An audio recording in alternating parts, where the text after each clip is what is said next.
ሰይጣን እኛ ቤት ሳይገሰጽ ውሎ አድሮ አያውቅም። ግን ብዙ ውጊያዎቻችን ውጤት ያላመጡት ለምንድን ነው ብለን ብንጠይቅ በእውቀት ላይ የተመሰረቱ መርህን የተከተሉ ስላልሆኑ። ጳውሎስም ሆነ ያዕቆብ ጦርነቱን ወደ ውስጥ ነው የሚመልሱት። ትልቁ ሰይጣን የሚያተርፍበት የውጊያ ሲስተሙ ምንድን ነው ካላችሁ ሐሳብን መያዝ ነው። አንድ መልአክ ይዞ ለሚያስረው ጠላት ስትቃዥ ታድራለህ እንዴ? ሰማይና ምድርን በድል ነሽነት የገዛ ጌታ ይዘ፣ ሁሉን ያሸነፈ ጌታ ይዘ፣ ታርዶ የነገሰ ንጉሥ ይዘ ሐሳብን የምትሽረው በሌላ ብልጫ ባለው ሐሳብ ነው።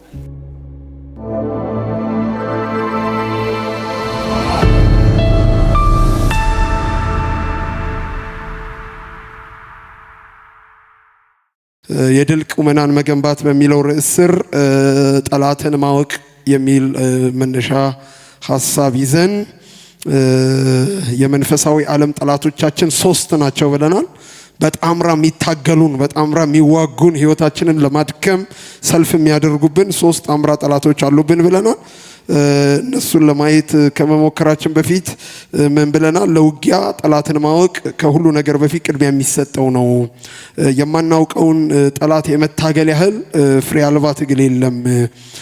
ዘላቂነት ያለው ድል በህይወታችን ላይ እውን ለማድረግ ሁሌም ጠላቶቻችንን አውቀን መነሳት ቀዳሚ እንደሆነ ተነጋግረናል። ምንም እንኳን ድል በመንፈሳዊ ዓለም ተሰርቶልን የተሰጠን ቢሆንም አስጠብቆ መቀጠልና የራስ አድርጎ መለማመድ መጽሐፍ ቅዱሳዊ መርህን መከተል ይጠይቃል። ከዚህ የተነሳ ጠላቶቻችንን በውል ለይተን በዓላማ አውቀን እንደገና ደግሞ እንዴት መዋጋት እንዳለብን መርህ ይዘን መኖር ስላለብን በሱ ዙሪያ እገዛ ቢያደርግ ብዬ ከያዕቆብ ምዕራፍ 4 ከቁጥር 1 እስከ 10 እዛው ውስጥ ተጀምሮ እዛው ውስጥ የሚያልቅ ሐሳብ ነው የጀመርኩት። ዛሬም እሱ ላይ ነው ቆይቼ የምጨርሰው። ትላንት ላልነበራችሁ ባጭር ለመከለስ የመጀመሪያው ጠላት አድርገን ያስቀመጥነው ዓለምን ነው። ዓለም ውጫዊ ጠላታችን ናት ብለናል። የውጊያ አቅጣጫዋ ደግሞ በእግዚአብሔር አብ ፍቅር ላይ ፎከስ ያደረገ ነው ብለናል። የአብን ፍቅር ከውስጣችን ለማጥፋት ነው፣ የአባትን ፍቅር ከውስጣችን ለማጥፋት ነው የምትታገለን ብለናል። በመሳሪያነት ደግሞ የምትጠቀመው አሁንም ፍቅርን ነው ብለናል። አደገኛ ጠላት የሚያረጋት ፍቅርን መሳሪያ አድርጋ ስለምትታገለን ቶሎ አንባንንም። ጠላት እየተዋጋን እንደሆነም ቶሎ አይገባም። ለምን? አጌንስት ሆና ለምትቆመው እያጫወተች ነው የምትወስደን። ውሃ ሲወስድ እያሳሳቀ ነው አይነት ውጊያ ቀጠና ውስጥ እንዳለን ሳይታወቀን ህይወታችን ተሸርሽሮ እንዲወድቅ ይሆናልና ለዚህ ነው ያዕቆብም ምዕራፍ 4 ቁጥር 4 ላይ ምን ይላል? አመንዝሮች ሆይ ዓለምን መውደድ ለእግዚአብሔር ጥል እንዲሆን አታውቁምን ይላል። ዓለምን መውደድ ከአብ ጋር የሚያስተላልፍ አደገኛ ጠንቀኛ ሽንፈት እንደሆነ ትላንት አንስተናል። ከዛ በመቀጠል ስታሸንፈን ደግሞ በህይወታችን ላይ የሚታይብን ምልክት ምንድነው ብለን ቁጥር 1 የአብ ፍቅር ነው ከውስጣችን የሚጠፋው። ቁጥር 2 ደግሞ ለእግዚአብሔር ፈቃድ ያለን መገዛትና መሰጠት ነው የሚጠፋው በሚል ከአንደኛው ዮሐንስ ምዕራፍ 2 ደግሞ ተነስተን አየን ማለት ነውና ዓለም የተባለችው ማናት የሚለውን ስናነሳ ቁሳዊው ዓለም አለ በእግዚአብሔር ተፈጥሮ በእግዚአብሔር ተሐድሶ እያገኘ እስከ ታሪክ ፍጻሜው ድረስ የሚቀጥለው እግዚአብሔር ባለቤትነት ወስዶ ለኛ ባደራ የሰጠን የመኖሪያ ዓለማችን አለ። ሁለተኛ ሰባዊ ዓለም አለ። እግዚአብሔር ዓለሙን እንዲሁ ወዷል ተብሎ የተጻፈለት የሰው ዓለም ክርስቶስ የሞተለት ክርስቶስ የተሰጠለት ዓለም አለ። ሶስተኛው ግን በኃጢአት የተበከለው ብልሹ ስርዓት ሲስተሙ በእግዚአብሔር የተጠላው ማለት ነው። አንደኛው በእግዚአብሔር የተፈጠረ ነው፣ ሁለተኛው በእግዚአብሔር የተወደደ ነው፣ ሶስተኛው ግን በእግዚአብሔር የተጠላ ነው። ለምን ይሄን አልክ ካላችሁኝ ያው ኮስሞስ የሚለው የግሪክ መጠሪያ የእግዚአብሔር ጽድቅ አገዛዝ አፈንጋጭ ሆኖ የቆመ የጽድቅ ተቃዋሚ የሆነ የወደቀው ዓለም ስርዓትን የሚወክል ስለሆነ ማለት ነው። ስለዚህ ዓለም ስንል የወደቀው በኃጢአት የተበከለው የማይታየው የጨለማው ዓለም ብልሹ ስርዓት ነው ብለናል። አቤት በጣም ፈጠንኩ። እሺ ዓለምን መውደድ ማለት ታዲያ ምን ማለት ነው ስንል ከወደቀው ዓለም ከፋይዳውና ከፍላጎቱ ከመንገዱና ከደስታው ጋር ህብረት ለማድረግና የዛ ተጠቃሚ ለመሆን ለዛ የምናሳየው አሸርጋጅነት ነው ብለናል። ከፋይዳዋ ኋላ ስንሰለፍ ከፍላጎቷ ኋላ ስንሰለፍ ያኔ በዓለም ፍቅር ተነድፈን ተጠቅተናል ማለት ነው። እሱን አነሳን። ከዚያስ ይሄ ዓለምን መውደድ ደግሞ አመንዝራነት ተብሏል። ይሄ በጣም እንድትረሱት ማልፈልገው ነገር ነው። አመንዝሮች ሆይ ያላቸው ክርስቲያኖችን ነው። አመንዝሮች ሆይ ዓለምን መውደድ በእግዚአብሔር ዘንድ ጥል ነው አለ። አመንዝራ ማን ነው አለ? በአንድ ማይረካ ደርቦ በተሰጠው ላይ ሌላ ለመጨመር ለምሳሌ አንድ ሚስት ኖሮት በሚስቱ ሳይረካ ሌላ የሚያምረው ማለት ነው። አንድ ባል ኖሯት ባሏ አላረካ ብሏት ሌላ የምትፈልግ ሴት መጽሐፍ ቅዱስ አመንዝራ ይላታል። እንግዲያው በፍጥረታዊው ዓለም ያለ ይሄ ጋብቻ ስያሜ ይሄ ከሆነ መንፈሳዊ ዓለም ላይ ያዕቆብ አምጥቶ የሚጠቀመው ስንል አመንዝራነት ማለት በእግዚአብሔር ተወስኖ አለመርካት ማለት ነው። ለፍላጎታችን እግዚአብሔር አልበቃ ሲለን እሱ ላይ ሌላ ነገር ለመደረብ ስንሄድ ያዕቆብ በቀጥታ እሱ ዓለማዊነት ነው፣ እሱ አመንዝራነት ነው ይላል። አመንዝራነት ይሄ ከሆነ ዓለማዊነት ይሄ ከሆነ መንፈሳዊነት እስካልን በእግዚአብሔር ተወስኖ መርካት ነው ብለናል። እንግዲህ ያው አዲስ ለመጣችሁም ትላንት ላደራችሁም የመጀመሪያ በረከት ይሄ ነው። በእግዚአብሔር ተወስኖ የሚረካ መንፈሳዊ ሕይወት ይብዛላችሁ። እግዚአብሔር ላይ እርፍ ያለ ልብ ሲጩሁና አሜን በለው። ይበቃችኋል። ለጸሎታችሁ መልስ እግዚአብሔር ይበቃል። ለፍላጎታችሁ እግዚአብሔር ይበቃል። ይሄንን መንፈሳዊነት መገንባት አለብን ብለን እሱ ላይ ተነጋግረናል። ታዲያ እንዴት እናሸንፍ? ዓለምን ማሸነፊያ መንገዱ ምንድነው አለን? መልሶ አብን መውደድ ነው። ዓለምን መውደድ ከእግዚአብሔር ፍቅር የሚጥለን ከሆነ አብን መውደድ ደግሞ ዓለምን ለመጥላት አቅም ይሆነናል ማለት ነው። ስለዚህ ተቃራኒውን ነው የምንሄደው ማለት ነው። በዓለም ፍቅር ላለመነደፍ መጠበቂያችን ምንድነው? የአብን ፍቅር በውስጣችን እያቀጣጠሉ መቀጠል ነው። ጨምራችሁ አብን ስትወዱ ዓለምን ለመጥላት አቅም እያገኛችሁ ትሄዳላችሁ።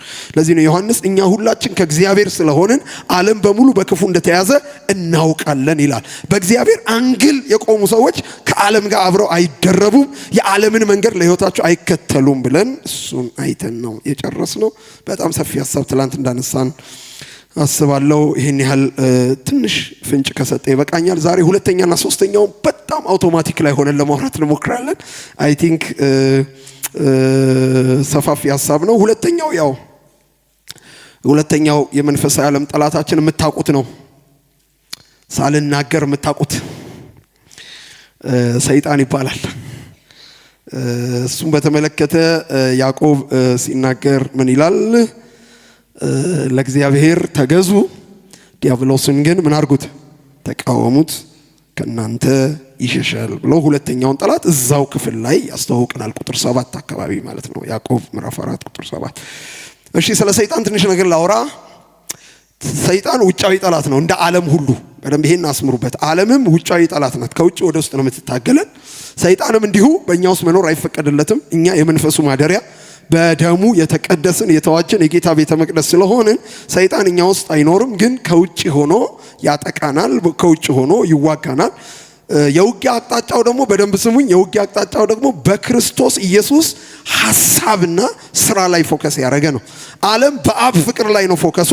ሰይጣን ደግሞ በክርስቶስ ኢየሱስ ሐሳብ ላይ ፎከስ አድርጎ ነው የሚታገለን።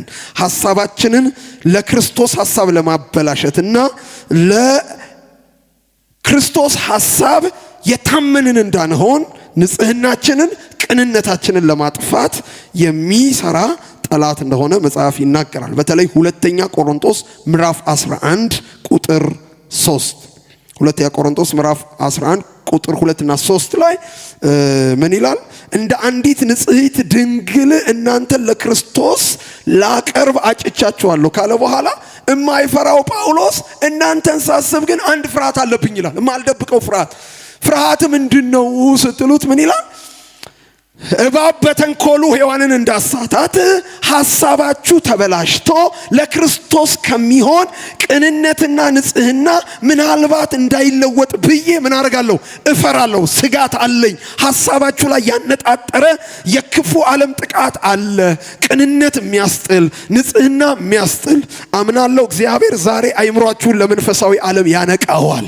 እንዳትጠቁ ሆናችሁ፣ እንዳትሸነፉ ሆናችሁ፣ የሐሳባችሁ ጠባቂ ሆናችሁ እንድትቆሙ እስቲ ጩሁና በደንብ አሜን በሉልኝ። እግዚአብሔር ለአይምሯችሁ ብርሃን ይሰጣችኋል። ስለዚህ ሰይጣን ታውቃላችሁ ሳንድንም ሆነ ከዳን በኋላ ፎከሱ የሰው አእምሮ ላይ ነው። በኋላ አወራችኋለሁ ወደ ውስጥ ገባ። ስለዚህ ሰይጣን ለውጊያ በዋናነት የሚጠቀመው ሐሳብን መመረዝ ነው። ዓለም ፍቅር ማስጣልናት ለአብ ያለንን ፍቅር ነው የምታስጠለን።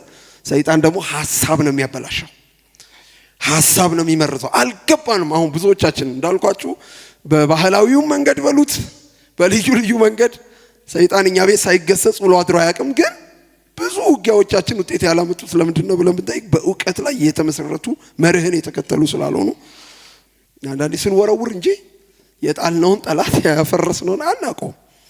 እና እንደሱ አይነት ፈልገሽ ምቹ አይነት ጦርነት እንዲቆም ታርጌት ያለው ውጊያ ለማድረግ ጠላትን በደንብ ማወቅ አለብን። ከዚህ አንፃር ስለ ሰይጣን ትንሽ አወራለሁ ማለት ነው። እንግዲህ ሰይጣን ተዋግቶ ሲያሸንፈን ለክርስቶስ ያለንን ቅንነትና ንጽህና ያሳጣናል። ሰይጣንን እንዴት እናሸንፋለን? እሱን ወደ ውስጥ ለማየት እንሞክራለን። ጥቂት ስለዚህኛው ውጊያ ላውራ። ሰይጣንን በተመለከተ ክርስቲያኖች ሁለት አይነት የተሳሳተ ጽንፈኛ ዋልታ ረገጥ አመለካከት አላቸው። እነዚህ ጽንፍ ላይ ያረፉ ሁለት አመለካከቶች ምንድን ናቸው? አንደኛው በደንብ ስሙኝ። አንደኛው ሰይጣንን እንደ ሁሉን ቻይ መቁጠር፣ ልክ በሁሉ ስፍራ በአንድ ጊዜ እንደሚገኝ አድርጎ መውሰድ፣ ደግሞ በቃ ሁሌ አሸናፊ እንደሆነ ሁሌ አይነት አድርጎ የመውሰድ የጌታን ችሎታ ለሰይጣን አሳልፎ የመስጠት አይነት አካሄዳለና እንዲህ አይነት ሰዎች ምንም ቢደረግ ሰይጣን ነው ያደረገው። በቆሻሻ መንገድ ላይ ሄደው ጉንፋን ቢይዛቸው ሰይጣን እየተዋጋቸው ነው። ሁሉም ምንም ይፈጠር ምን ደስ የሚለው ሰይጣን ደግሞ ይመቸዋል። እንደ አልቃይዳ ኃላፊነቱን ይወስዳል። እኔ ነኝ ይላል ማለት ነው። እንኳን ወደ ሰጠኸው ባሰጠው ምን ነኝ ነው የሚል እና አንዳንዴ ሳናውቀው በቃ ሰይጣንን ያለ ቦታው አስቀምጠነዋል። ባይዘዌ ሰይጣን በሁሉ ስፍራ መገኘት አይችልም። መናፍስት ነው እንጂ መንፈስ አይደለም። ኔትወርክ ይዞ ነው የሚሰራው። የደሴው ሰይጣን ሐረር የለም እንዳይመስል። አንዳንድ ይመስለናል በቃ የለም በቃ በጣም ኔትወርክ ዶኖ ስለሚሰራ በሁሉ ስፍራ የሚገኝ ይመስላል፣ ግን አይደለም። በሁሉ ስፍራ መገኘት የሚችል የኛ አምላክ የሰራዊቱ ጌታ እግዚአብሔር ብቻ ነው። በተመሳሳይ ሰዓት እዚህም ይመለካል፣ በተመሳሳይ ሰዓት አውሮፓ ይመለካል፣ በተመሳሳይ ሰዓት አሜሪካ ይመለካል። በሁሉ ስፍራ በተወካይ አይደለም ይመጣው፣ ራሱ ይመጣል። እስቲ አጨብጭቡለት። ፈልገን ማናጣው፣ ጠርተን ማይቀርብን፣ ሁሌም ይረዳን እግዚአብሔር ብቻ ነው። ሰይጣንስ እዚህ ከታሰረ የትም መንቀሳቀስ እንዳይችል በቦታ ይወሰናል፣ በጊዜ ይወሰናል። እና ታውቃላችሁ ሰይጣን ሁሌም ስለ ራሱ እንድናስብ ይፈልጋል። እና ብንረሳው ራሱ አስታውሰኝ ይላል ማለት ነው። የሆነች ነገር አይፈልግም መረሳት። እና አንዳንድ ጴንጤ ደግሞ ጥሎበት መርሳት አይፈልግም። ስለ ኢየሱስ አውራ ስትለው ምላሱ የሚታሰረው ሁሉ ሰይጣን ስትለው ተራራራራራራራ እኔ አንዳንድ ሰዎች ጋር መቆየት ሁሉ ይከብደኛል። ሁሉ ነገር እንዴ እኔ ለወደቀ ጠላት ጊዜንም ሰዋው ለተጣለ ጠላት እንዴ ባይዘወይ ለምን አልነግራችሁም? ሰይጣን የቱንም ያህል ኃይል ብትሰጡት ፍጡር ነው። የተገደበ የተወሰነ ዳርቻ የተበጀለት። እስቲ ጮኻችሁ ለምን አሜን አትሉ? አንድ ቀን ደግሞ ታስሮ ሲኦል የሚገባ እስቲ የገባው አንድ ሰው ጮኸ አሜን ይበል። መቼም ነገረብኝ ሊል ይችላል፣ እነግርበታለሁ።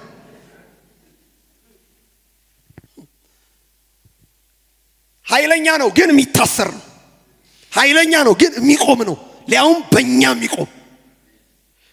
ሰይጣን በአንድ ጊዜ በሁሉ ስፍራ የሚገኝ ቢመስል እንኳን የሚገኝ አይደለም። ፍጡር ነው፣ የተገደበ አቅም ነው ያለው። ካስፈለገ እንደውም ራእይ መጽሐፍ ሲናገር አንድ ሰዓት ሲሞላ ወራት ሲያበቃ በአንድ መልአክ ተይዞ የሚታሰር ነው።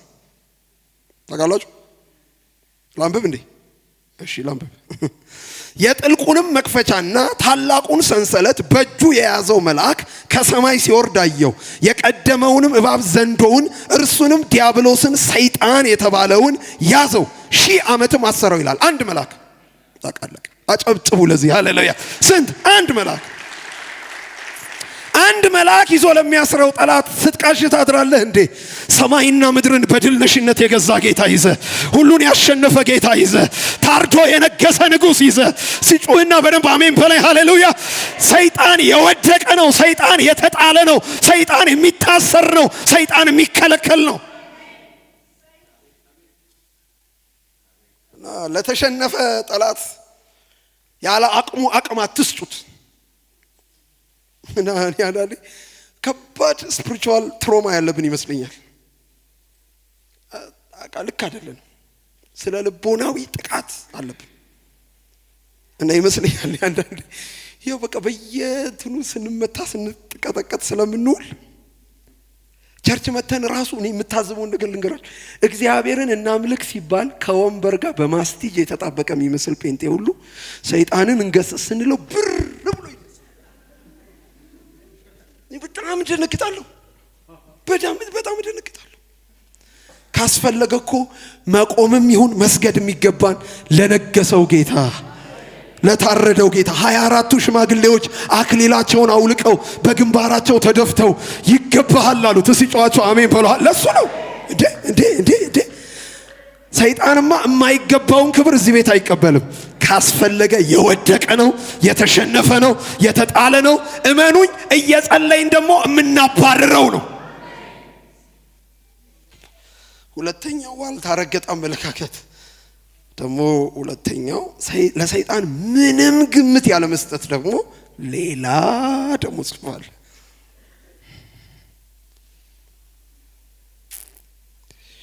ለእንደነዚህ አይነት ክርስቲያኖች ሰይጣን ያለ አይመስልም፣ የወረቀት አንበሳ ይመስላል። እንደነዚህ አይነት ክርስቲያኖች አንዴም ሰይጣንን ሲቃወሙት ላታዩ ትችላላችሁ። ይሄ ማለት ምን ማለት ነው? መቃወም አያስፈልገንም አይነት ይሄ መጽሐፍ ቅዱስ አይደለም። የጨለማውን መንግስት ትጥቅ አሟልተን እንድንፋለም እንድንጋደለው መጽሐፍ ቅዱስ ቀጥተኛ መመሪያ ይሰጣል። ስራው እንድናፈርስ ያው እኔ ካነሳ ነው ከተነሳ ዲያብሎስን ምን አርጉት ነው የሚለው? ካልተቃወምከው ያጠቃሃል ማለት ነው። የሚፈልገውን የሚውጣውን ፈልጎ በዙሪያ እንደሚያገሳ አንበሳ ምን ይላል? ይዞራል። በዓለም ያሉት ወገኖች ስላልተቃወሙት በሱ መከራ ስቃይ ያዩ ነው። እናንተ ጸንታችሁ ተቃወሙት። እስቲ ጩሁና አሜን በሉ። ዛሬ ጸንቶ የሚቃወም ሰራዊት ከዚህ ቤት ይቀሰቀሳል። እየደነገጠን አንቃወምም፣ እየተሸነፍን አንቃወምም። እስቲ ገብቷችሁ አሜን በሉኛ። እያሸነፍን ግን እናባርረዋለን። እያሸነፍን ግን ስራውን እናፈርሳለን። እያሸነፍን ግን አየሩን እንቆጣጠራለን። ጀግና ፈልጋለሁ ጮሆ አሜን አሜን የሚል እየተዋጋ የሚወርስ ሰራዊት ያስፈልገናል። ስለዚህ ባጭሩ ማጋነንም ጥሩ አይደለም፣ ማንኳሰስም ጥሩ አይደለም። ያለ ልክም አታጋኑት፣ ያለ ልክም አታንኳስሱት። በልኩ ወቁት። የተሸነፈ ግን ምን የሚዋጋ የተሸነፈ ግን ምን የሚቋቋም ጠላት አለብን። ካንዴም ሶስቴ አዘገየኝ ብሏል ጳውሎስ ሰይጣን። ታላቁን ሐዋርያ ካዘገየ አንተ ምን ሊያርግ እንደሚችል ማሰብ ነው።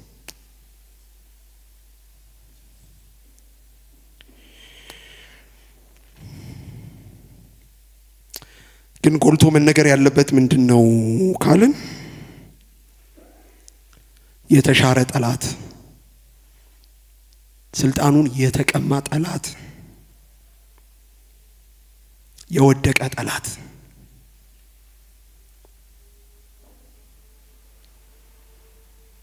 አለቅነትና ስልጣናትን ገፎ እርቃናቸውን በዓለም እያዞረ ምን አረጋቸው ነው የሚለው? አሳያቸው። ደግመው እንዳይገዙ አድርጎ ደስ አይልም። ደብቆ አይደለም ስልጣኑን የገፈፈው፣ በአደባባይ ሁሉ እያየ የዘመናት የሰው ልጅ ጠላት ይሄ ነበር። የስልጣን ገፈፋ ተደርጎበታል ብሎ ሲጫዋቸው አሜን በሉ። ከዚህ በኋላ እየገዛ እንዳይቀጥል የዚህ ዓለም አምላክ ተብሎ ነበር፣ የዚህ ዓለም ገዢ ተብሎ ነበር። ይሄ ሁሉ ስልጣን ላዩ ላይ ነበር። ኢየሱስ አንዱንም አላስተረፈም። ሁሉን ቆርጦ መለመላውን እርቃኑን እያዞረ ምን አለው? አሳይ። ከዚህ በኋላ ስልጣን አብቅቷል አለ። ታዲያ አሁን የተረፈው ምንድነው? አንድ የተረፈው ነገር ቢኖር የጨለማው ሲስተም ነው። በሲስተም ነው የሚሰራው። በሲስተም ነው ሊያንበረክክ የሚሞክረው። በሽንገላ በማታለል በማሳት ነው የሚሰራው። ሲስተም ተጠቅሞ ነው የሚሰራው። ለዚህ ነው ኢቨን ጳውሎስ ካያችሁ እንዲሁ እንደማሳያ ልምጣበት በኋላ መለስበታል። ኤፌሶን መጽሐፍን ስታዩ ምዕራፍ 1 ፖዚሽናሊ በአብ ቀኝ የተቀመጥንበትን ክብር አስተዋወቀን። ቁጥር 2 በደህንነት የተሰራልንና ሕይወት ተጋብተን እንደገና የተፈጠርንበትን የተዋጀንበትን ሕይወት አስተዋወቀን። ምዕራፍ 3 የተካፈልነው ሚስጥር የገባንበትን መንፈሳዊ አንድነት አስተዋወቀን። ምዕራፍ 4 አንድነታችን እንዴት እንደምንጠብቅ በክርስቶስ ደግሞ ለቤተ ክርስቲያን የተሰጠውን የጸጋ ስጦታ አስተዋወቀን። ምዕራፍ 5 መጥቶ ከአሕዛብ ጋር በኑሮ እንዳንቀላቀል በልዩነት እንድንኖር ነገረን። ክርስቶስን እንደዚህ አልተማራችሁትም፣ አዲሱን ሰው ለብሳችሁታል፣ በዚህ ሕይወት ኑሩ አለን።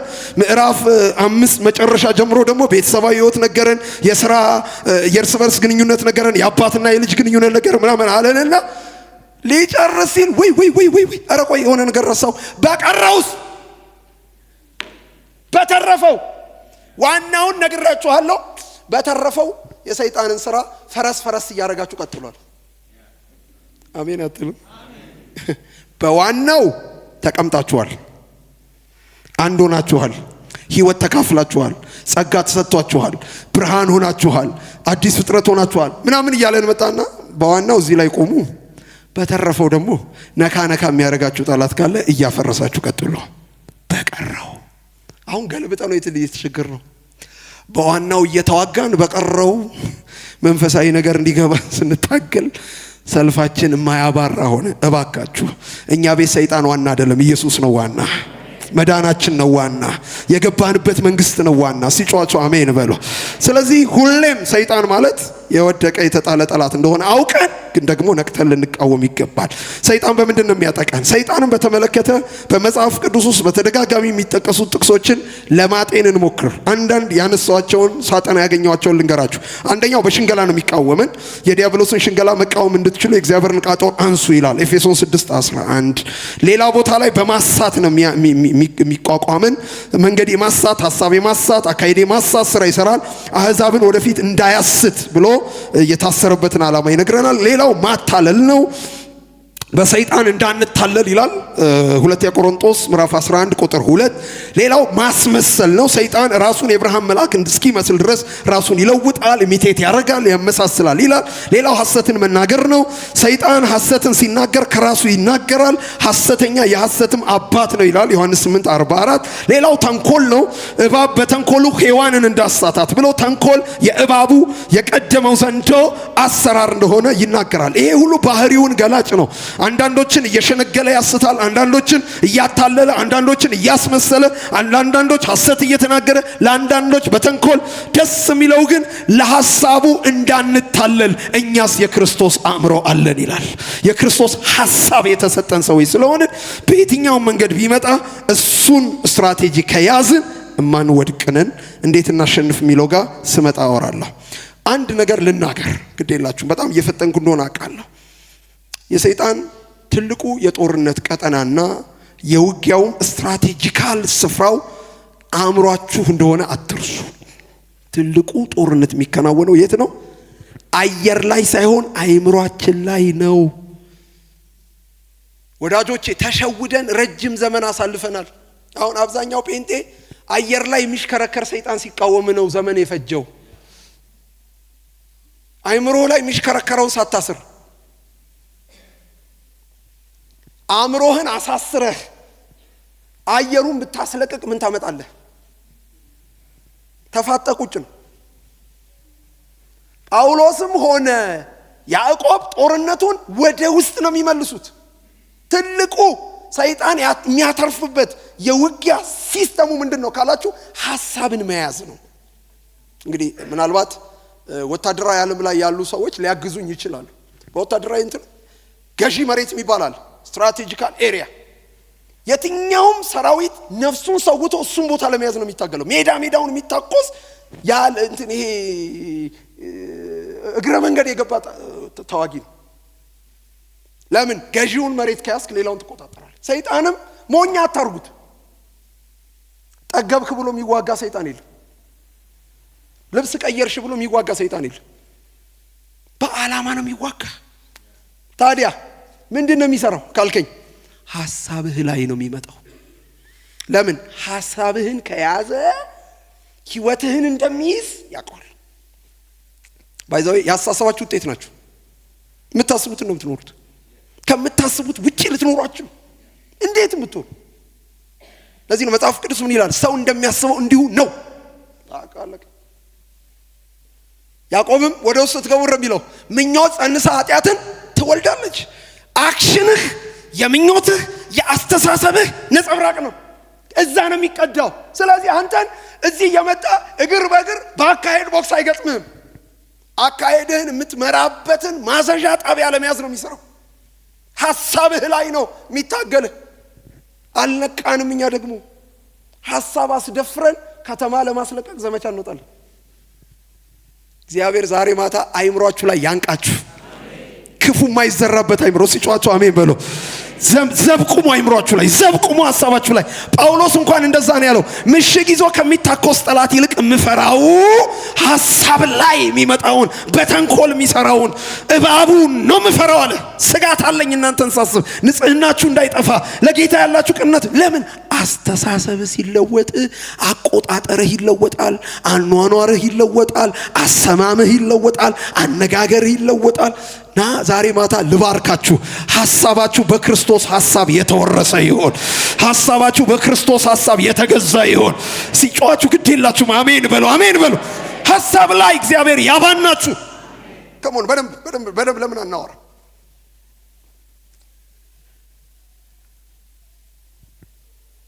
መንፈሳዊ ዓለም ላይ ነፃ ለመውጣት ሰይጣን ሐሳብ ካገባበት ሰው ይልቅ ሰይጣን ራሱ የገባበት ሰው ይቀላል።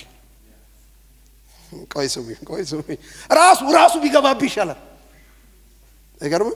ሰይጣን ሐሳብ ካገባበት ሰው ይልቅ ራሱ የገባበት ሰው ምን ማለት እንደሆነ እንግዲህ ሰይጣን ቢገባበት ከቸርች አትቅር እንጂ ና እንጂ 3 ቀንም ይፍች 4 ቀን ይው ዘግተው እዛ እያስጓሩ እያንፈራፈሩ ያወጡላል። 3 ጩ ተብሎ 7 ጩ ተብሎ ይለቃል። ሐሳብ ካገባብስ አይጮህማ። እጄን ጭዬ አስለቅቃለሁ ብትል አንተ ላንቃህን ትቀድ ይሆናል እንጂ እሱ ጮህ አይወጣም። ሐሳብ ጮህ ሲወጣ ያያለ ሐሳብ ነኝ ብሎ ሲሄድ ይኸውልህ መጽሐፍ እንደሚል እንገር ዲያብሎስም በአስቆሮቱ ይሁዳ ላይ ሐሳብ አገባበት ይላል። እሱ አይደለም የሚገባው። ምን አገባበት? ይሁዳን ይዛውን ልቀቅ ብትለው ምን ይለቅ ነገር የለም፣ ሐሳብ ነው። እና አሁን አብዛኛው ሰው ባለመጮህ ሆኖ ተጽናንቶ ቁጭ ያለው። አልጮኩም እኮ ያው ተጫነልኝ ነው ያልኩ። ጌታ ይባርክ እየዘመርኩ ነው ይላል። ወዳጄ ስንት ማይጮ ሰይጣን አለ መሰለ። አለመጮ ነፃነት አይደለም። አለመጮ አርነት አይደለም። ዛሬ ማታ የማይጮኸው ላይ እግዚአብሔር ያባናችሁ። አይምሮአችሁ ይንቀስጫችሁ። በደንብ አሜን በሉ። ሐሳብን የምትሽረው በሌላ ብልጫ ባለው ሐሳብ ነው። እንደዚህ ቁጭ አርገህ ስታስተምር፣ እንዲህ ቁጭ አርገህ የክርስቶስን ሐሳብ ስታመጣ ነው አይምሮ ለቀቅ ያለ። ባይጮህም እየተንገራገጨ ቦታ ይዛል። ብዙ ሰው የሚጮህ ሰይጣን የለበትም። በማይጮህ ሐሳብ ግን ይሰቃያል። እንቅልፋቶ የሚያድረው ብዙ ነው። ያልተገባ ህይወት የሚኖረው ብዙ ነው። የተናገረው መኖር ያቃተው በባርነት የሚማቀቀው የፈቃዱ ተጠቃሚ መሆን ያልቻለ አይደል? ባርነት ማለት ምን ማለት ነው? የማትፈቅደውን ህይወት መምራት ማለት እኮ ነው። ሮሜ 7 ትዝ ይላችኋል። በእኔ በውስጤ እግዚአብሔርን ደስ ማሰኘት ፈልጋለሁ፣ ነገር ግን እምጠላውን ያንን ደግሞ ሳደርግ እገኛለሁ። በፈቃዴ ተጠቃሚ አይደለሁም። ያለ ምርጫዬ ነው የምኖረው። ይኸውላችሁ ባርነት ማለት ያለ ፈቃድ መኖር ማለት ነው። ያለ ምርጫህ ማደር ማለት ነው። ሌላ የተመሳጠረ ትርጉም አትስጡት። በጌታ በኢየሱስም እስቲ እጆቻችሁን አንሷ። ያለ ፈቃዳችሁ ያሳደራችሁ ባርነት ዛሬ ከአይምሮአችሁ ላይ የተደረመሰ ይሆን። ጩና ከዚህ በላይ አሜን በለኝ። አንተ አይምሮ ነፃ የወጣ የሆነ ንቃ። አይምሮ ላይ ስራ፣ አይምሮ ላይ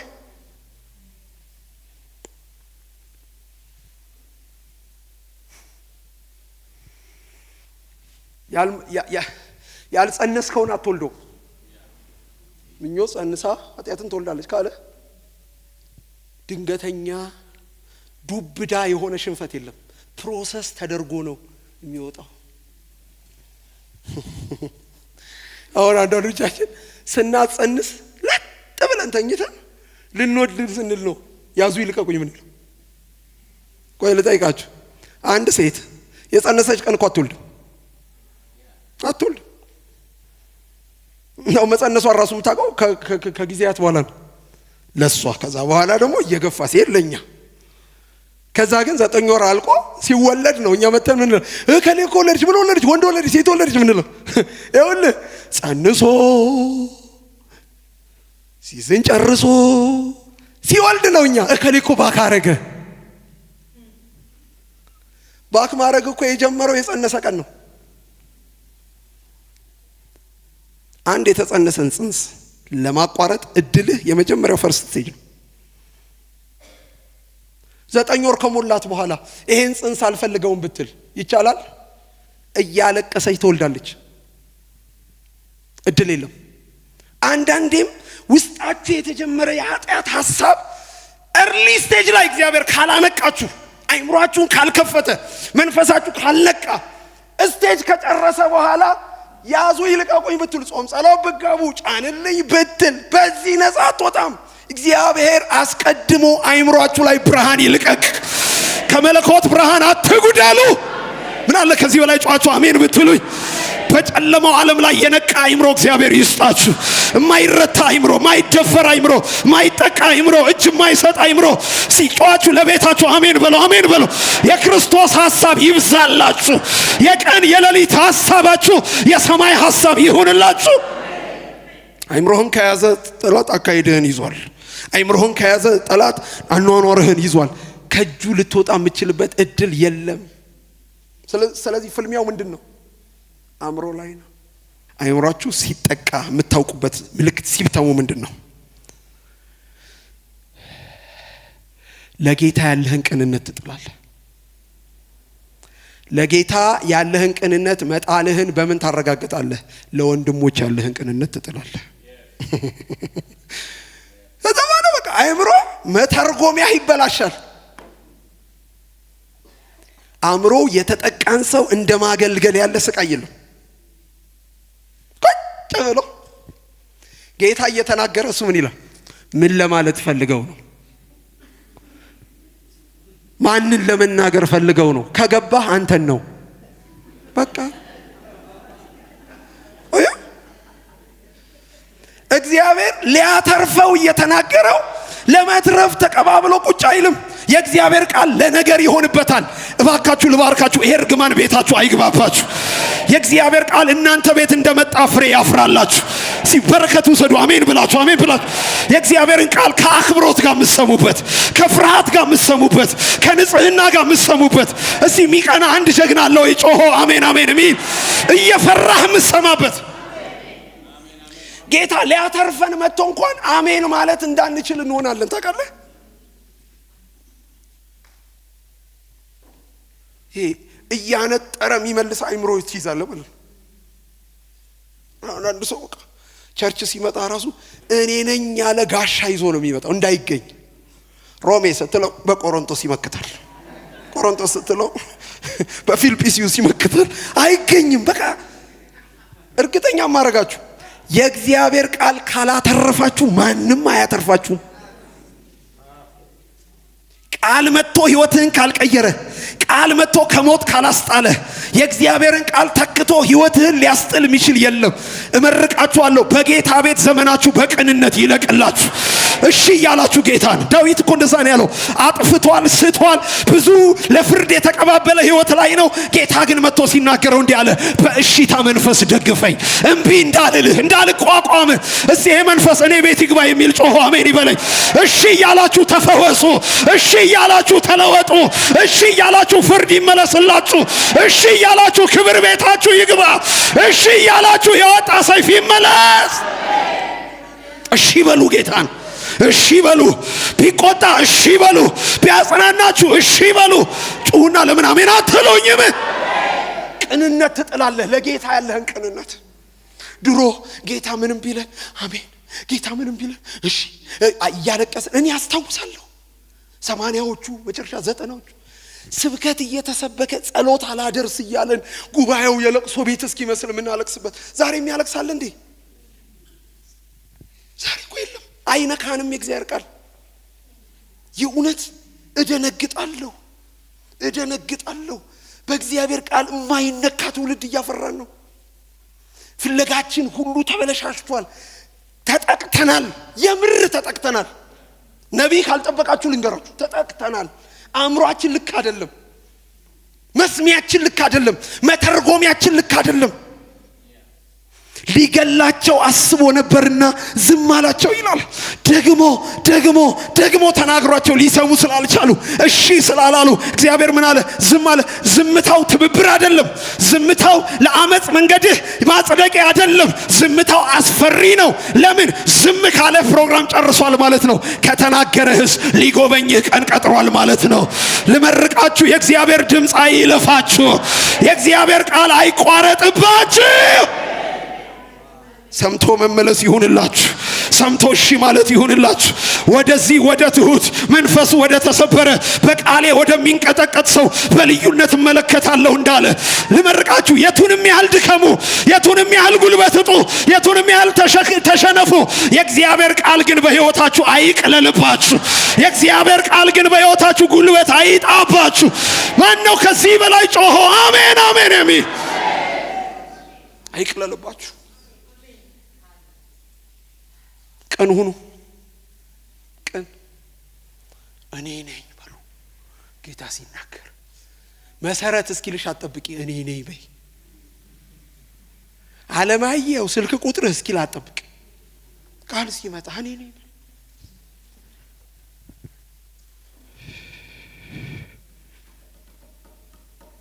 ጠዋት ብያለሁ፣ ዳዊት እንደዛ አለ።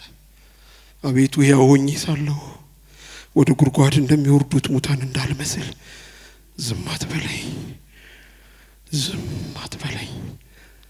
አንዳንዴ በየሄዳችሁበት ጉባኤ የሚናገራችሁ ሰዎች እድለኛ ናችሁ። ያለኔ ሰው የለም እንዴ አትበሉ። እግዚአብሔር ምን እንዲህ ያሉት እንደሆነ ታውቃላችሁ? ፕሮግራሜን አልጨረስኩም አንቺ ላይ ላተርፍሽ እፈልጋለሁ፣ ላድንህ እፈልጋለሁ እያለ ነው። ፕሮግራም ቢጨርስማ ጥሎ ይሄዳል፣ አይሟገትም። ዛሬ እንኳን እድል የሚሰጣችሁ አላችሁ። ዛሬ እንኳን የመትረፊያ ቀናችሁ ይሆናላችሁ። ለእግዚአብሔር ቃል የሚሸነፍ ልብ ይሁንላችሁ። በቅንነት ጌታን አሜን የሚል ማለት ነው። እሺ ይሁን የሚል እስቲ ማን ነው ጮህ አሜን የሚል? አጠገባችሁ ያለው ሰው ባርኩልኝ። የእግዚአብሔር ቃል በዘመን ሁሉ አይቅለልብህ በሉት። አዎ ስለሰበከው አይቅለልብህ፣ ስላነበብከው አይቅለልብህ። ረጩና በደንብ አሜን አሜን አሜን አሜን አሜን። እሺ የሚል መንፈስ ይገኝባችሁ። አሜን አሜን። ሁለተኛው ምልክት ልናገር። ለክርስቶስ ያላችሁ ንጽህና ትጥላላችሁ። ቅንነት ከጣልክ በኋላ ኢሚዲየት የምትጥለው ምንድነው? ንጽህና ነው። ማለት ነው መቆሸሽን ትለምደዋለህ። እንደሚለምድ ታውቃላችሁ? ቀላል ምሳሌ ልስጣችሁ። ለምሳሌ ሻወር ወስዳችሁ አዲስ ንጹህ ልብስ ለብሳችሁ የሆነ ቦታ ላይ ተገኛችሁ እና ቦታው ወንበር የማይገኝበት ቢሆን የፈለገ እግርህ ቢንቀጠቀጥ ንጽህናውን ያላረጋገጥከው ቦታ ላይ አትቀመጥ። ኧረ ቁጭ በል ሲሉ አይ መቆም አምሮኛል ትላ አላማረህም እኮ። አይ ልቁም ቆይ መቆም ፈልጌ ነው። ፈልገህ እኮ አይደለም። አይ በቃ ንጹህ ነኝ። እሺ ደግሞ ስራ ላይ ቆይተህ ቆሻሸህ ምን ብለህ መተህ ያገኘው ወጥ ኧረ ቆሻሻ ነው ተው ለምንድን ነው ማይክ ታረጋለህ ማለት ነው። አይ አንዳንዴ በንጽህናችን ሰዓት የጌታ ሐልዎት በላያችን ላይ በሆነ ሰዓት ወሬ አይጥመን፣ ሐሜት አይጥመን፣ ክፋት አይጥመን፣ ሁሉ ነገር ዓለም ልክ ደግሞ የእግዚአብሔር መገኘት ከህይወታችን ላይ ለቀቅ ሲል ዋና አክተር ነን። አመፃውን እንመራዋለን። አዮ ልምምድ ነው። እግዚአብሔር ዛሬ ማታ ንጽህናን ከውስጥ ያስጀምራችሁ። ምን አለ አሜን ብትሉ። የእግዚአብሔር ሐልዎት ከህይወታችሁ ላይ አይያዝባችሁ። ፌል የምታደርጉት ማለት ነው። ማልዳችሁ ስትወጡ የእግዚአብሔርን ድምፅ እየሰማችሁ የምትወጡበት፣ በመንፈስ ቅዱስ እየተሞላችሁ የምትወጡበት፣ ከአመፅ ጋር ማትተባበሩበት፣ በዋዘኞች ወንበር ማትቀመጡበት፣ በአመፀኞች መንገድ ማትሄዱበት፣ እምቢ አልተባበርም ላይ ክብር አለ የምትሉበት። እስቲ ጫጩ አሜን በሉ። ሃሌሉያ። የስ ሐሳባችሁ ላይ የክርስቶስ ጽድቅ የነገሰ ይሁን። የክርስቶስ ንጽህና የነገሰ ይሁን። የሚያቆሽሻችሁ ሐሳብ በፊታችሁ ሞገስ ይጣ።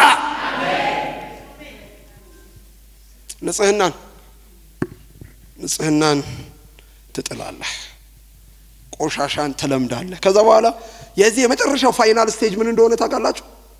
ሌላ ኢየሱስ ቢሰበክልህም ተንከርፍፈህ አሜን ትላለህ። ሌላ መንፈስ ትቀበላለህ። ለዚህ ነው መጥቶም ሌላ ኢየሱስ ሌላ መንፈስ ቢሰጣችሁ በመልካም ትታገሳላችሁ። ለምን? ተመቷል አይምሮ በቃ ኦሬዲ ቶርች ሆናል። አይኔ ማቀው ኢየሱስ ያደለም አትልም። እና ወዳጆቼ እግዚአብሔር ዛሬ አይኖቻችሁን ይክፈት። እሺ ወደ ማሸነፊያ መንገዱ ላምራ። ሶስተኛውን ሳልናገር አለቃችሁም። ስለዚህ ሁለተኛውን ወደ ምን ጠቀለልበት እንድረስ። ምንድነው ማሸነፊያ መንገድ? ሁለት መንገድ ነው ያለን። አንደኛው ለእግዚአብሔር ተገዙ የሚለው አይደለም? ያነበብነው ቃል ለእግዚአብሔር ምን አድርጉ? የውጊያ ቅድመ ሁኔታ ለእግዚአብሔር መገዛት ነው። ለእግዚአብሔር ተገዙ፣ ዲያብሎስን ተቃወሙት ነው የሚለው። የዚህኛው ዘመን ጴንጤ ግን ገልብጦ እያነበበ ነው የተቸገረው። ለዲያብሎስ ተገዙ፣ ዲያብሎስንም ተቃወሙት። በዚህ የውጊያ ስልት አሸናፊ አትሁን። ስለዚህ ቀዳሚው ምንድነው ካላችሁ ልንገራችሁ፣ በህይወት ማሸነፍ። በህይወት ተገዛ ሲል አልገዛም። ይሄን ሞዴላችን ማን ነው ካላችሁ ኢየሱስ ነው። ኢየሱስ 40 ቀን ጸለየ፣ ተራበ። በወሳኝ ሰዓት ነው ሰይጣን የመጣው።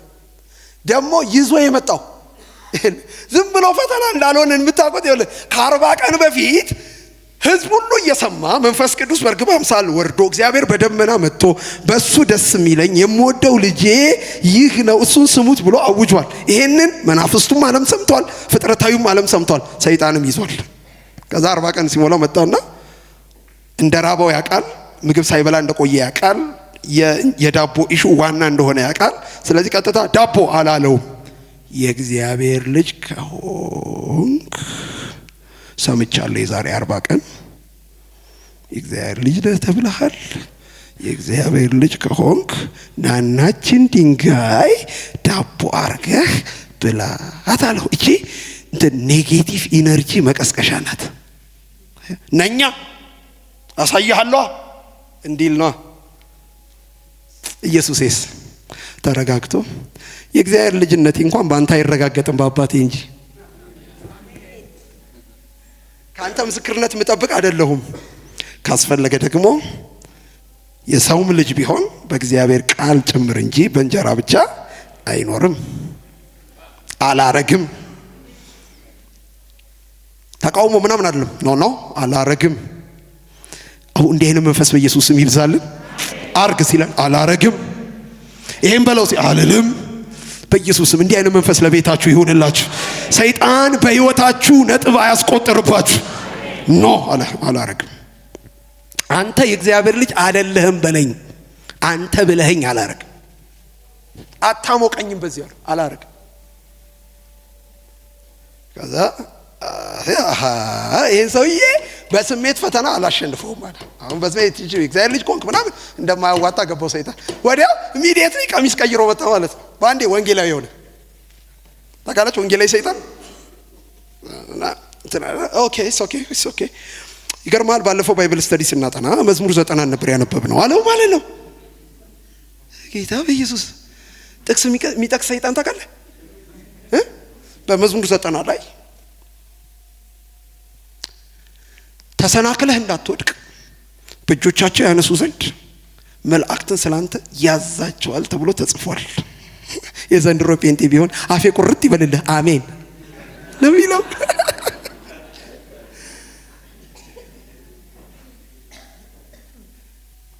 ኢየሱስስ አይ በጠቀስ አይደለም ማለት ቶ ስንቶ እንዲም ደግሞ ተብሎ ተጽፏል። ዛሬ በድርጊት እኔ ህይወት ላይ ነጥብ አታስቆጥርም። ጌታ አምላክህን አትፈታተነው ተብሎ ተጽፏል። ጥቅስ አፕሩቭ ለማድረግ እግዚአብሔር ላይ የመፈታተን እርምጃ አልወስድም። ላገለግል ስሄድ ሳላውቅ ለሚመጣ እሱ ኃላፊነት ይወስዳል። እስቲ ጩሁና አሜን በለው። ወድጄ ግን ራሴን ብጥል እፈጠፈጣለሁ፣ አላረጋትም። እስካሁን ድረስ አድርግ አላደርግም። ሶስተኛ ላይ ከፍታ ላይ ወሰደው፣ የዓለምን ዝና አሳየው። እንግዲህ በስሜት ሙቀት ካልተሸነፈ፣ በጥቅስ ካልተሸነፈ አሁን ይህን ሰውዬ መሞከር የምችለው በክብር በዝና ነው እና ላሳያለሁ። የዓለምን መንግስት፣ ክብሯን፣ ዝናዋን፣ ውበቷን ምናምኗን አሳየውና ወድቀህ ብትሰግድልኝ ይሄን ሁሉ እሰጥሃለሁ። በአንድ ስግደት እንለዋወጣለሁ። ኢየሱስስ ከዝናዋም ከክብሯም ከሀብቷም ከወርቋም ይልቅ የኔ አንድ ስግደት ትበልጣለች። አልሰግድም። ሂድ አንተ ሰይጣን፣ ለጌታ ለአምላክህ ብቻ ስገድ፣ እሱንም ብቻ አምልክ ተብሎ ተጽፏል። እስቲ ጮኻችሁ አሜን በለው። አየኸው፣ ተቃውሞ የመጣው መቼ ነው? መጨረሻ ነው። አድርግ አላደርግም፣ ስገድ አልሰግድም፣ እንዲህ በል እንዲህ አለ። አምልኮ ጋር ሲመጣ በጸሎት ከመጣ በጸሎት አባርርሃለሁ። እስቲ ጩሁና አሜን በሉ። እኛ ብናን ቀና በኢየሱስ አይደለ እንደሷ። መጀመሪያ በህይወት አስመስክር። ብርሃንህ በስፍራ ሁሉ ይብራ። ጨለማን ጥላ ኃጢአትን እምቢ ይበል። እስቲ ማን ነው ልመርቃችሁ? የጽድቅ አርበኛ አድርጎ ደሴ ላይ እግዚአብሔር ይቀስቅሳችሁ። ኃጢአት በእጃችሁ አይግባ። ብርሃናችሁ በጨለማ አይደበላለቅ። ብርሃንህን ጠብቅ። ሂድ አንተ ሰይጣን፣ ለጌታ ለአምላክ ብቻ ስገድ፣ እሱንም ብቻ አምልክ ተብሎ ደስ ይለኛል። ዲያብሎስም ተወው ይላል። በልቻው ብሎት ሄደ። ሂድ ካልከኝማ ቻው። አሁን እኛ ሂድ ስንለው ለምን አልሄዳለ መጠየቅ አለብና አሁን እንደ ዘንድሮ ጴንጤ ሰይጣን የሚገስጻለ እየተከታተለ የሚጽፍ እኮ ቢኖር ትልቅ ቮሊዩም ይወጣል። የኛ ተቃውሞ በዋናው በርቹ ያልናቸው ጠላቶች በጓሮ በር ገብተው ሳሎን ይቀመጣሉ። እንደ ጸለይ ነው። ለምን ውጤት አላመጣንም? መርህ የተከተለ ውጊያ ስለማንዋቀል። በህይወት ያሸነፋችሁትን ጠላት በጸሎት ታባረሩታላችሁ። አሜን በሏ። መጀመሪያው ለእግዚአብሔር ምን ማድረግ? መገዛት። ሁለተኛው ዲያብሎስን መቃወም፣ የተጋድሎ ጸሎት። እርግጠኛ አረጋችኋለሁ በህይወት ብርሃናችሁ ይብራ እንጂ ለእግዚአብሔር ፈቃድ ተገዙ እንጂ። እናንተ የጸሎት ዘመቻ ስታረጉ የጸሎቱ ፊት አውራሪ መሪ የሰራዊት ጌታ እግዚአብሔር ይሆናል። ስሙን ጠርታችሁ አትሸነፉም። ኢየሱስ ብላችሁ እስጩና አሜን በሉ። ሃሌሉያ። ባይ ዘ ዌይ ሁላችሁ ድሉ የተረጋገጠ ውጊያ ነው እግዚአብሔር መንፈስ ዓለም ላይ ለኛ ይሰጣል። ለማሸነፍ አይደለም እንዋጋው፣ አሸንፈን ነው እንዋጋው። አልገባችሁም? ጨዋቸው አሜን በሉ። ለማሸነፍ መዋጋትና አሸንፎ መዋጋት ይለያያል። እንደገና እንደ አዲስ አይደለም። መስቀል ላይ አልቋል። ኢየሱስ እንዲህ ብሏል፣ ተፈጸመ። ስልጣናትን ገፎ፣ አለቆችን ገፎ፣ ሁሉን በዜሮ ዘግቶ። እስቲ ለኢየሱስ ለአርበኛው አጨብጭቡለት። ሞቶ ላሸነፈው ጌታ። ዘማሪው ደሬ እንደዛ ነው ያለው። አሸንፋለሁ ዛሬም አሸንፋለሁ ነገም። ኢየሱስ ያልመታው አዲስ ሰይጣን የለም። እንዳለ አንተ ጋር ተንጋግቶ የሚመጣው ጀርባው ላይ ተሸንፏል ተሸንፏል ተሸንፏል ተሸንፏል የሚል ማህተም ያረፈበት። አሜን በሏ። ለዚህ ነው ይኸውልህ እንዳው ጊዜ አይደለም እዛ ውስጥ አልገባም እንጂ ቆሮንቶስ ላይ አይደል እንትን ኤፌሶን 6 ላይ አይደል በቀረውስ ያለን ትጥቁን ያስተዋወቀን። እቺን ሚስጥር ልንገራችሁ። ሂዱና ዛሬ ማታ አንብቡ። ለውጊያ ጳውሎስ የሰጠን መሳሪያ በሙሉ የፊት ለፊት ነው። እዚህ ጋር አንድ የጀርባ መሳሪያ የለም። ለምን? ስለማንሸሽ። አንሸሽም። በዚህ ውጊያ ውስጥ መሸሽ ቦታ ቢኖረው ኖሮ 5% እንኳን የምንሸሽበት ቦታ ቢኖር ኖሮ ስትሸሽ እንዳትጠቃ ብሎ ለጀርባ ይሰጣል። እያሸነፍክ ነው የምትቀጥለው አለ። እያባረርክ፣ እያስለቀክ፣ እየሰበርክ። እስቲ የገባው ጮሆ አሜን ይበለኝ። ለሽንፈት ቦታ የሌለው ውጊያ ነው ያለን። አጨብጭባችሁ ለጌታ ክብር ስጡ። እያሸነፍን ነው የምንዋጋው። እያሸነፍን ነው የምንቀጥለው። ጩህና በደንብ አሜን በል። አጠገባቸው ያለው ሰው ከሸሸ ኃላፊነቱን የምትወስደው አንተ ነህ በለው። ከሸሸ ኃላፊነቱን የምትወስደው አንተ ነህ። ወደፊት ስትቀጥልስ ኃላፊነቱን የሚወስደው የሰራዊት ጌታ እግዚአብሔር ነው። ይነቀል ስትል እየተከተለ ይነቀላል። ይወጋ ስትል እየተከተለ ይወጋል። ይዘጋ ስትል እየተከተለ ይዘጋል። ኢየሱስ ያድናል።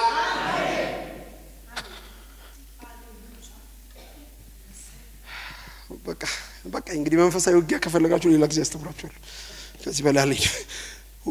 ሶስተኛው ወሳኝ ስለሆነ እሱ መናገር አለብኝ። ሶስተኛው የመንፈሳዊ ዓለም ጠላት ስጋ ነው።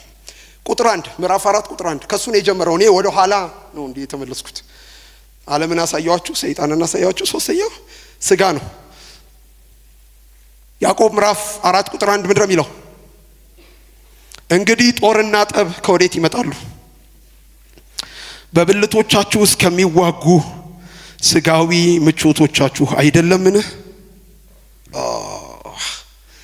በጣም መንፈሳዊ ዓለም ላይ ወዳጆቼ ስሙኝ፣ የእግዚአብሔር ሰዎች ስሙኝ፣ ፕሊዝ ስሙኝ። በመንፈሳዊ ዓለም ላይ ከባዱና አደገኛው ጠላት ስጋ ይባላል። ለምን አልክበሉኝ? ሁለቱም ቅድሚያ ያየናቸው ጠላቶች ውጫዊ ጠላቶች ናቸው። ከውጪ ወደ ውስጥ ነው የሚዋጉን። አቶ ስጋ ግን ውስጣችን የሚኖር ጠላት ነው። ይዘኸው የምትዞረው ጠላት።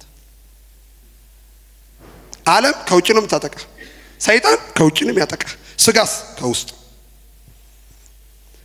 ቸርች ስትመጣ አይቀር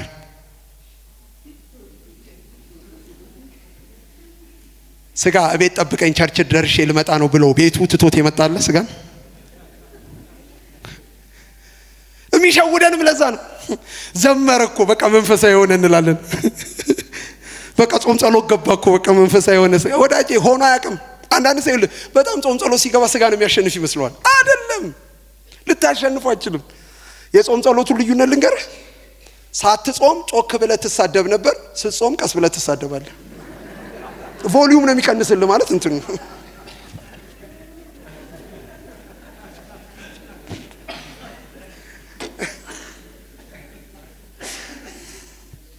እሺ ተውት። ውስጣዊ ጠላት ነው። እየኖረ ነው የሚዋጋን። እያለፈ አይደል። ሌሎቹ በሰዓት ነው። ሰይጣን በሰዓት የሚዋጋ የሆነ የውጊያ ሰዓት አለ። ዓለምም ስትቀርብ ሁኔታው ምታታ ነው የምትዋጋ። ሰይጣንስ ስጋስ የ24 ሰዓት ጠላት። ስተኛ አብሮ ይተኛል። አያድርስ እኮ ነው። ስትነሳ አብሮ ይነሳል። የትም ስትሄድ ደግሞ ይለምዳል። መዝሙር ይለምዳል፣ ጥቅስ ይለምዳል። ከባድ እኮ ነው። አንድ ጊዜ አንድ ሰው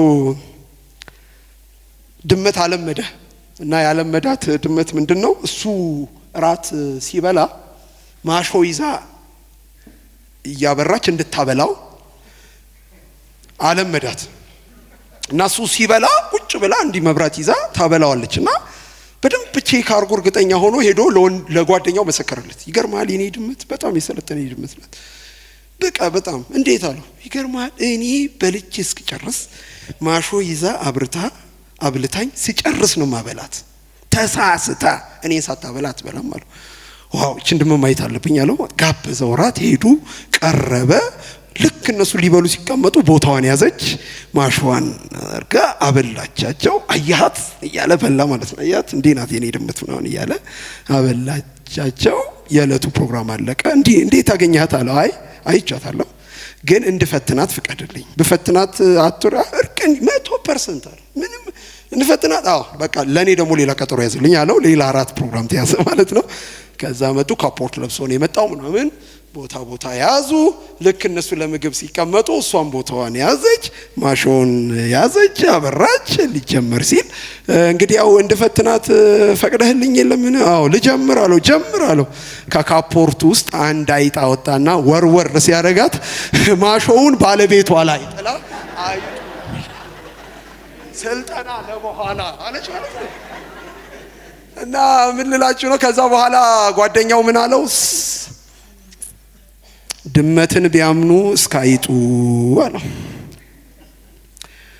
አየው ስጋህም አንዳንዴ አማራጭ አጥቶ ጾም ጸሎት ሊመጣ ይችላል። አማራጭ አጥቶ ቸርች ሊመጣ ይችላል።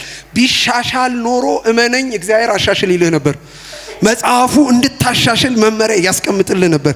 የመሻሻል እድል ስለሌለው ስጋን ስቀሉት ነው ያለው። ሲጮሃቸው አሜን በሉ። ከክፉ መሻቱ ጋር ምን አርጉት? ስቀሉት፣ አስወግዱት፣ የስጋን ስራ ግፈፉት። ሲጮሃቸው አሜን በሉ። ሃሌሉያ። ስለዚህ ስጋ አደገኛ ጠላት ነው የሚለውን ጀመርኩ። የውጊያ አቅጣጫው ፎከሱ ምንድነው? መንፈስ ቅዱስ ነው። ይኸው እኮ በጣም እኮ መጽሐፍ ቅዱስ እኮ የሚገርም መጽሐፍ ነው። ይኸውልህ ዓለም በአብ ፍቅር ላይ ነው ያነጣጠረችው። ሰይጣን በክርስቶስ ስራ ላይ ነው ያነጣጠረው፣ ሐሳብ ላይ ነው ያነጣጠረው። ስጋ ደግሞ በመንፈስ ቅዱስ ምሪትና ኃይል ላይ ነው። የመንፈስ ቅዱስ ምሪት በህይወት ላይ እንዳይመጣ የመንፈስን ኃይል እንዳትለማመድ ነው ውጊያውን ይዞ በአንተ ህይወት ላይ የሚገዛው። ለዚህ ነው ስጋ በመንፈስ ላይ መንፈስም በስጋ ላይ ይቀዋወማሉ፣ እርስ በርሳቸው ይመኛሉ። አንዱ ካላሸነፈ የምትወዱትን ልታደርጉ አትችሉም ይላል። ወዳጄ የምትወዱትን የማታረጉ ሰዎች፣ በባርነት የቆያችሁ ሰዎች አንድ ሚስጥር ልንገራችሁ። ስጋ እስካልተሸነፈ ድረስ መንፈስ በህይወታችሁ እስካላሸነፈ ድረስ ሁልጊዜም የምትወዱትን ከማድረግ የተከለከላችሁ ናችሁ። ለዚህ ነው የስጋ ስራ የተገለጠ ነው ብሎ ዘረዘረና ይሄን የሚያደርግ በእግዚአብሔር መንግስት ህይወት ርስት የለውም አለ። ከዛስ የመንፈስን ፍሬ አወራና ይሄ በገዛበት ህይወት አለ የመንፈስን ህይወት የሚከለክል። እስቲ ጮኻችሁ አሜን በሉ። ሃሌሉያ። ይሄንን የሚከለክል የለም። የመንፈስ ቅዱስን ኃይል እንዳንለማመድ የሚታገለን አደገኛ ጠላት ቢኖር ስጋ ነው። ስጋ ለውጊያ የሚጠቀመው ምኞት ነው። ዓለም ፍቅር ተጠቅማለች፣ ሰይጣን ሐሳብ ተጠቅሟል። ስጋ ደግሞ ምኞቱን ነው የሚጠቀም። በመንፈስ ተመላለሱ የስጋን ምኞት ከቶ ትፈጽሙ። ስጋ ሲያሸንፈን የሚታይብን ምልክት ምንድነው? የመንፈስ እሳት ከውስጣችን ይጠፋል። የመንፈስ ሽታ ከህይወታችን ይጠፋል። የመንፈስ ምሪት ከህይወታችን ይጠፋል። የመንፈስ ኃይል ከህይወታችን ይጠፋል። ሁሉ ነገር ድርቅ ይላል። ሁሉ ነገር ድብዝዝ ይላል። እና ዛሬ እግዚአብሔር ሊያነቃችሁ መጥቷል። ለመንፈስ ቅዱስ ሲጮኻችሁ አሜን በሉ። ሃሌሉያ። ለመንፈስ ቅዱስ የተመቸ ህይወት አንቺን ለመምራት አንቺን ለመግዛት ኃይሉን ለማፍሰስ የተመቻችሁ እንድትሆኑ እስቲ ልባርካችሁ። እግዚአብሔር በስጋችሁ ላይ የሚያሰለጥን ኃይል ይስጣችሁ። በምኞቱ ላይ ገዢ የሚያደርግ ኃይል ይስጣችሁ። ከዚህ በላይ ጮኻችሁ አሜን በሉ። ሃሌሉያ አሜን በሉ። ሃሌሉያ። ስጋ ባሸነፈበት ህይወት ውስጥ መንፈስ ይከለከላል። መንፈስ ይከለከላል። መንፈስ ቅዱስን ሴንስ ማድረግ ያቅታችኋል። እየጸለያችሁ የመንፈስን ሙቀት ማስተናገድ ያቅታችኋል። ጸሎት ስርዓት ይሆናል፣ አገልግሎት ስርዓት ይሆናል፣ ሃይማኖት ስርዓት ይሆናል። ሁሉ ነገር መንፈስ የራቀው ይሆናል። እኔ ይህን ህይወት አምርሬ ነው የምጠላው። ጌታንም በውርርድ ለምኜዋለሁ እንደዚህ እንዳያኖረኝ። ወዳጆቼ ያለ መንፈስ ቅዱስ ጸሎት አይባርክ፣ አገልግሎት ኃይል የለው፣ የእግዚአብሔር ቃል ህይወታችሁን አይነካ። እንደው የልቤን ብባርካችሁ ደስ ይለኛል። እጆቻችሁን አንሱ። በምትኖሩበት ዘመን ሁሉ የቤታችሁ አለቃ መንፈስ ቅዱስ ይሁንላችሁ። ብርክክ ስትሉ ሰማይ ይከፈትላችሁ። ከዚህ በላይ ጮኻችሁ አሜን በሉ። ሃሌሉያ። የመንፈስ መነካት አይወሰድባችሁ። የመንፈስ ምሪት አይቋረጥባችሁ። የመንፈስ ኃይል አይቋረጥባችሁ። ማን ነው የናፈቀው ከኔ ጋር ጮሆ አሜን አሜን የሚል? ስትንበረከኩ መንፈስ ይቆጣጠራችሁ። ኃይል እየተቀበሉ መቀጠል ይሁንላችሁ። የመንፈስ ቅዱስ ኃይል አብረን ጌታን እንለምን። እጆቻችሁን አንሱና ቅዱሱን መንፈስህን ከኔ ላይ አትውሰድብኝ በሉት። ቅዱሱን መንፈስህን አርነት የሚያወጣውን ሰላም የሚሆነውን ድል የሚሆነውን አሸናፊ የሚያደርገኝን በስጋ ላይ የሚያሰለጥነኝን አካሄዴን የሚያቀናውን ሞገስ ክብር የሚሆነኝን መንፈስህን ከቤቴ ላይ ከመሰዊያዬ ላይ ከአገልግሎቴ ላይ ከጥሬዬ ላይ ጮኻችሁ አሜን አትሉም ወይ? መንፈስ አይወሰድባችሁ። መንፈስ አይወሰድባችሁ። ብሩ ይሂድ፣ ወርቁ ይሂድ፣ አጃቢ ይበተን፣ ስምጣ። መንፈስ ቅዱስ ካንተ ቤት አይወሰድ። መንፈስ ቅዱስ ካንቺ ቤት አይወሰድ። ጩና በደንብ አሜን በሉ። መሰዊያችሁ ላይ እሳት ይግባ። እንደገና መቆስቆስ ይሁንላችሁ። እንደገና መቀጣጠል ይሁንላችሁ። በመንፈስ መመራት፣ በመንፈስ ማሸነፍ፣ በመንፈስ መግዛት፣ በመንፈስ የበላይ መሆን ይሁንላችሁ። ለስጋ እድል አትስጡ። ያዝረከርካል ስጋ ያሸነፈህ ቀን። ለዚህ ነው ማርቲን ሉተር አንዴ ሚኒስትሮች፣ መሪዎች፣ ጳጳሱም ጭምር ባንተ ላይ አድመው ተነስተዋል፣ ካገኙ ያጠፉሃል ብለው ነገሩት። ሊደነግጥ አልቻለም። እና ይደነግጣል ብለው ተጠብቀዋል። እንዴ አትፈራም እንዴ አሉት። አትደነግጥም እንዴ? ምን ቢላቸው ጥሩ ነው? ባካችሁ እኔ ከጳጳሱም ከሚኒስትሩም በላይ የምፈራው ራሴን ነው። እነሱ ካሸነፉኝ ሰማዕት ሆኜ ነው የምገባው አለ። እነሱ ከገደሉኝ ሰማይ በክብር ነው የሚቀበለኝ አለ። ስጋ ያሸነፈኝ ቀን ግን፣ ስጋ የገዛኝ ቀን ግን፣ ስጋ በእኔ ላይ ድል ያገኘ ቀን ግን የውርደት ሞት ነው የምሞተው። ልባርካችሁ። እግዚአብሔር ለስጋችሁ አሳልፎ አይስጣችሁ። ለስጋችሁ ምኞት አሳልፎ አይስጣችሁ። ለስጋችሁ ፈቃድ አሳልፎ አይስጣችሁ። እዚህ አጠገባችሁ ያለው ሰው ጨብጡትና አንተን ከአንተ ያድንህ በሉት። አንተን ከአንተ ያድንህ፣ አንቺን ከአንቺ ያድንሽ፣ እኔን ከኔ ያድነኝ።